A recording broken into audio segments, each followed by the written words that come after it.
Hello Y-T family, खूप दिवस झाले मी व्हिडिओ टाकला नाही कारण घरगुती प्रॉब्लेममुळे मला व्हिडिओ नाही टाकता आला. तर आज तुम्हाला शेअर करणार आहे मी थालीपीठ. ते पण माझ्या सकाळचे संध्याकाळचे 2 भाज्या उरल्या होत्या, त्याच्यामध्ये मी थालीपीठं बनवली आहेत. तर बघा तुम्ही घरी नक्की ट्राय करून करा, एकदम खुसखुशीत आणि छान होतात. तर त्याच्यामध्ये मी ज्वारीचं पीठ, तांदळाचं पीठ, गव्हाचं पीठ वापरलं आहे आणि कांदा जास्त घेतला आहे आणि कोथिंबीर पण.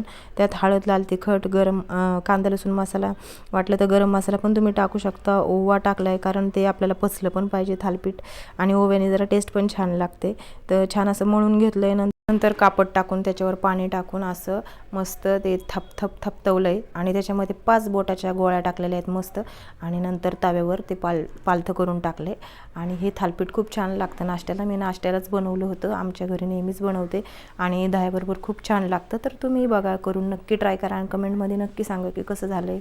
आणि व्हिडिओ आवडला असेल तर लाईक करा आणि सबस्क्राईब करा आणि चॅनलला सपोर्ट करा.